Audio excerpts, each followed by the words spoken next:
కొంచెం పెద్దోళ్ళు కూడా మా సినిమాని కూడా కొంచెం వచ్చి మాట్లాడితే బాగుంటుంది, మాది కూడా బాగుంది, మంచి రివ్యూస్ వస్తున్నాయని. అవును, మీకు ఎన్టీఆర్ గారు బాగా క్లోజ్ కదా, మరి అలాంటి వాళ్ళని తీసుకొచ్చి డైరెక్ట్ మాట్లాడించకుండా ఆ మాట వాడడానికి కారణం ఏంటి? ఆ మాట ఎవరిని ఉద్దేశించాను? నేను పెద్దోళ్ళు అంటే సినిమాల గురించి మాట్లాడలేదు, అంత యంగ్స్టర్స్ ఉండే రివ్యూ రైటర్స్, కొంచెం ముసలి కూడా రాస్తే బాగుంటది పెద్ద పెద్దోళ్ళు అని చెప్పినుండే. మీరు పెద్దోళ్ళు అంటే అట్లా అనుకురా? అప్పుడు అదే మీరు ఏం మాట్లాడినా సింగిల్ మీనింగ్ లో ఎప్పుడు మాట్లాడరు, రెండు కానీ మీరు అపార్థం చేసుకున్నారు నన్ను. తర్వాత ఒక్క నిమిషం, ఇప్పుడు మీరు ఇంతకు ముందు అంటున్నారు అందరూ ఒక 30 minutes కి మాకు ఎలా ఉందని చెప్పి. మీరు హిమాలయాస్ లో షూట్ చేసి అంత కష్టపడి ఒక సినిమాని రిలీజ్ చేసినప్పుడు మీకు వచ్చిన రీచ్ అనేది మీరు అంటే మీ పడిన కష్టానికి అది సాటిస్ఫై అయ్యారా మీరు ఆ రీచ్ తోటి?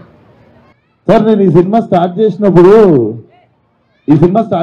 ఫలక్నామా దాస్ కూడా రాలేదు. నేను షూటింగ్ చేయడం స్టార్ట్ చేసినప్పటికి ఫలక్నామా దాస్ రిలీజ్ కూడా రాలేదు. సో నేను ఆ టైంలోనే ఈ సినిమా చేద్దామని డిసైడ్ అయినప్పుడు నా ఇంటెన్షన్ ఏమైతుందో మీకు అర్థం కావాలి. ఈ సినిమా ఎక్కువ ఆ సినిమా తక్కువ అని ఏం లేదు. అండ్ నాకు తెలుసు నేను డెఫినెట్లీ ఎవరు చేయని అటెంప్ట్ చేసినని తెలుసు. ఆ అటెంప్ట్కి నా కెరియర్ బిగ్గెస్ట్ ఓపెనింగ్ వచ్చిందని తెలుసు. అండ్ నేను ఎంత అనుకున్నానో దానికంటే ఎక్కువ వచ్చిందని నాకు ఆయనకి ఇద్దరు తెలుసు. So in fact I thank audience. మేము ఇంకా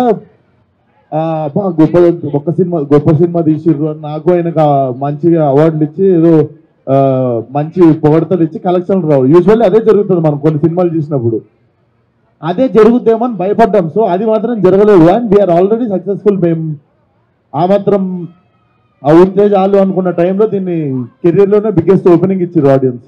మీరు చూస్తే ఎంటర్టైన్మెంట్ ఉండదు దీంట్లో. ఎంటర్టైన్మెంట్ అంటే మనం మాట్లాడుకునే కమర్షియల్ ఎంటర్టైన్మెంట్, డాన్స్ కావచ్చు, రొమాన్స్ కావచ్చు, ఐటమ్ సాంగ్ కావచ్చు, ఫైట్లు కావచ్చు, ఇవేవి లేకుండా నేను అచీవ్ చేసింది చాలా పెద్దది అనుకుంటున్నాను నేను. అది మీకు కూడా తెలుసు. ఎన్టీఆర్ గారు ఈ సినిమా చూసారా? గామి చూసారు? ఎన్టీఆర్ ఇంకా చూడలేదు. నెక్స్ట్ విజయ్ గారు. ఇప్పుడు ఆపరేషన్ లేకుండానే మోకాళ్లకు ప్లాస్మా ట్రీట్మెంట్. మీ ఆర్థోపెటిక్ సమస్యలన్నిటికీ రోబోటిక్ టెక్నాలజీ ద్వారా తక్కువ ఖర్చుతో శాశ్వత పరిష్కారం. Free consultation. ప్రతి ట్రీట్మెంట్ పై 20% డిస్కౌంట్. ఈ ఆఫర్ కొద్ది రోజులు మాత్రమే. త్వరపడండి. V9 hospitals 9281465842.